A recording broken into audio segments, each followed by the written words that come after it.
पता नहीं आना चाहिए था। नहीं तो क्या करता? तब तुमने ठीक से फोन पे बात की नहीं, दोबारा कॉल उठाया नहीं और ना मैसेज का रिप्लाई किया। मैं परेशान हो गया था, इसीलिए मुझे यहाँ आना पड़ा। परेशान तो मैं भी हो गई हूँ। जब से उन्होंने हम दोनों को साथ में देखा ना, बहुत गुस्से में। उसका गुस्सा होना वैलिड भी है, वो तुम्हारी बेस्ट फ्रेंड है। और सिमरन, मुझे लगता है कि अब हमें उसे बता देना चाहिए। किसी और को ना सही, एटलीस्ट उसे तो भरोसे मिले। भरोसा ही तो तोड़ दिया है मैंने उसका। वो मेरी एक बात सुनने को तैयार नहीं है। सिमरन रो मत, मैं तुम्हें रोते हुए नहीं देख सकता।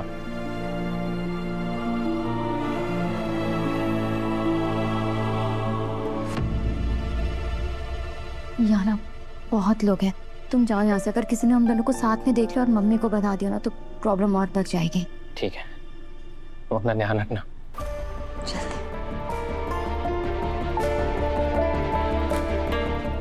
अब तुम जाओ यहाँ से। I'll miss you. I'll miss you too.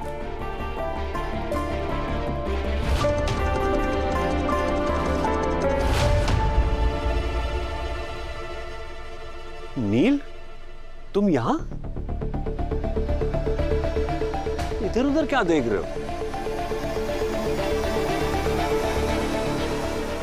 इतना सब कुछ हो जाने के बाद तुम यहाँ क्या कर रहे हो? अंकल, मैं जानता हूँ आप गुस्सा हो और आपका गुस्सा होना बनता भी है, पर मैंने जो भी किया उसकी एक वजह थी और आप वो जानते हैं। और फिर भी मैं आपसे हाथ जोड़कर माफी मांगता हूँ।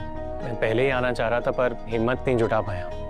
अब जुटाई पर गलत गली आ गए ना? जी? नील, हमारा घर इस गली में नहीं है, अगली गली में है। तुम यहाँ किसी और से मिलने आए हो? नहीं नहीं अंकल, मैं आपसे ही मिलने आ रहा था। वो जाते वक्त आपसे बात नहीं कर पाया था, तो सोचा चलकर माफी मांग लेता हूँ। चलो चलो। नहीं चलते। अंकल, मैं चलता हूँ, मैं फिर आ जाऊंगा। अरे आ जाओ, आओ आओ, आ जाओ आ जाओ।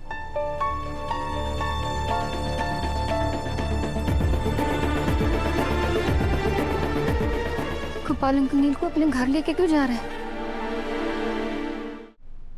ये ले बेटा चाय। Thank you aunty. ऐसे क्या देख रहे हो बेटा?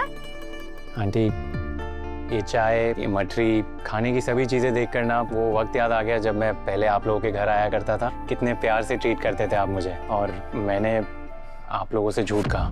मैंने आप लोगों को धोखा देके अच्छा नहीं किया। हाँ, हमें दुख तो बहुत हुआ। और तुम भी तो ऐसे गायब हो गए जैसे गधी के सर से सींग। नील, जो हुआ सो हुआ, लो चाय पी लो। हाँ, और तुमने जो कुछ भी किया तो अपनी पढ़ाई लिखाई के लिए ही किया। और कैसा चल रहा है सब अंबिकापुर में? आंटी, अमेरिकापुर नहीं, अमेरिका। हाँ, वही वही। मेरा फर्स्ट सेमेस्टर पूरा भी हो गया है। अब बस सोच रहा हूँ जल्दी से बिजनेस खोल लूँ ताकि पढ़ाई पूरी होते होते वो भी सेट हो जाए। अरे वाह, बड़ा ही होनहार लड़का है। इतनी आगे की सोचता है, इसे कहते हैं बिजनेस काइंड। सीखिए। पुष्पा जी, आप अंग्रेजी भाषा के साथ थोड़े काइंड हो जाइए। वो काइंड नहीं होता है, बिजनेस माइंड होता है। हाँ हाँ, वही वही। और आपको पता है ये केवल आर्य सर की वजह से मुमकिन हो पाया है। अगर कोई भी और होता ना तो इतनी हेल्प नहीं करता मेरी। मैं तो सोच रहा था कि उन्हें खुद जाके थैंक यू बोलूं, पर हिम्मत ही नहीं जुटा पाया। तो मैंने सोचा कि अनु के साथ जाके बोल दूंगा। अरे पुष्पा, देखिए आम का। ये तो वो नील है। हाँ, जानती हूँ मैं इसे, देखा तुम्हारे घर आते जाते। सिमरन ने बताया था मुझे अनु से इसकी शादी होने वाली थी और ये भाग गया, भगोड़ा कहीं का। तू तो ऐसे कहानी सुना रही है, बेचारे को पूरा मेलन बना दिया। हाँ, तो काम भी तो मेलन मतलब विलन वाले ही किए ना, हीरो वाले थोड़ी किए हैं। वैसे क्या कर रही है यहाँ पे? वो यहाँ हम सबसे मिलने आया है। और आपने आने दिया इसे अपने घर में, इतना सब होने के बावजूद? अरे रजनी, तू भी कहाँ पुरानी बातें लेके बैठ गई? वो सब तो इसकी मजबूरी थी, और अगर ये इतना बुरा इंसान होता तो हमसे मिलने थोड़ी ना आता। और तुझे पता है, ये अंबिकापुर में पढ़ाई कर रहा है, वहाँ कुछ वो मिस्टर मुस्टर पढ़ रहा है। अरे पुष्पा जी, अंबिकापुर नहीं, वो तो अमेरिका है। और दूसरा ये मिस्टर विस्टर नहीं, सेमिस्टर क्या है? हाँ, वही वही। हाँ, और तुझे पता है, मैंने सुना है वहाँ पे पढ़ाई करने वाले लोगों को ना तनख्वाह कॉलर में मिलती है। कॉलर? नहीं नहीं रजनी जी, कॉलर नहीं, डॉलर। क्या पुष्पा? पुष्पा जी, आप भी ना। हाँ हाँ, वही, आप भी ना वो इंग्लिश के टीचर लग जाओ आप। जब देखो तब मेरी अंग्रेजी सुधारने में लगे रहते हो। आप लोग ना एकदम नहीं बदले हैं, बिल्कुल पहले जैसे, और लड़ते भी वैसे ही हो जैसे पहले लड़ते थे। अरे नील बेटा, ये लड़ाई नहीं है, ये तो प्यार है। आप चुप ही रहिए। अच्छा नील बेटा, मैंने सुना है कि वहाँ का जो $1 होता है वो यहाँ के 90 रुपए के बराबर होता है। $1 ना 93-95 चल रहा है। मतलब वहाँ का ₹1 यहाँ का 93 रुपया। अरे इतने में तो 3 किलो आटा आ जाता रजनी।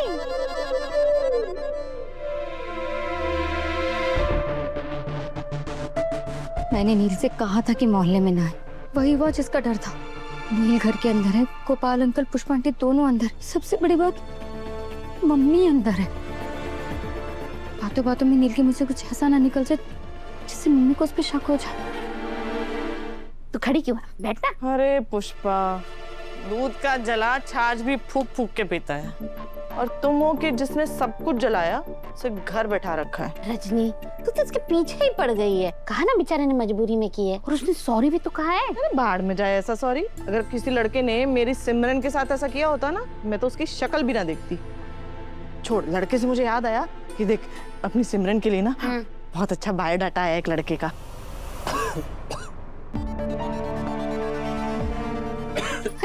अरे नील बेटा तुम ठीक हो? जी आंटी, मैं ठीक हूँ। ये पानी का ठसका तो नहीं लग रहा मुझे, इसी बात का ठसका लगा है लगता है। क्या रजनी, जब देखो तो उसके पीछे पड़ी हुई है। चल तू दिखा दो वो रिश्ता कहाँ से आया, दिखा जरा किसने भेजा। अरे वो विचोलन है ना, उसने भेजा है। कौन सी छिछोरन? छिछोरन नहीं पुष्पा जी, विचोलन। विचोलन मतलब जो समाज में रिश्ते करवाते हैं। अरे तो ऐसा बोलो ना, शादी राम घर जोड़े। हाँ तो वही मान ले, ठीक है। हाँ तो अपने रघुपति भैया ने उनको अपनी सिमरन का बायोडाटा भेजा था, और कितने अच्छे लड़के का बायोडाटा भेजा। देख, लड़का बहुत अच्छी नौकरी करता है, रईस है। अपनी सिमरन के यहाँ शादी हो गई ना, देखना लाइफ बन जाएगी बच्चे की। अरे वाह, सच में लड़का तो बड़ा अच्छा है। देखिए जी, बहुत अच्छा लड़का है। आपकी सिमरन से बात हुई? भैया अभी नहीं की है, पर कर लूंगी ना। इतना अच्छा लड़का है, सिमरन को क्या दिक्कत होगी? नहीं मतलब मम्मी ने मुझसे मेरी फोटो झूठ बोल कर मांगी थी, मुझसे बिना पूछे मेरा बायोडाटा भेजा रिश्ता फिक्स करने के लिए। माता रानी, ये सब क्या हो रहा है? सब कुछ मेरे हाथों से निकलता जा रहा है। बहुत अच्छा लड़का है ना? और पुष्पा, इतने अच्छे लड़कों की शादी तो यूं चुटकियों में हो जाती है। बस ये नील जैसे लड़के जो है ना, झुनझुना बजाते रह जाते हैं। अरे मैं तो सपने में भी ऐसे धोखेबाज लड़के से अपनी लड़की की शादी ना करूं। तू बेटा चाय पिला इसे, मैं जाती हूँ।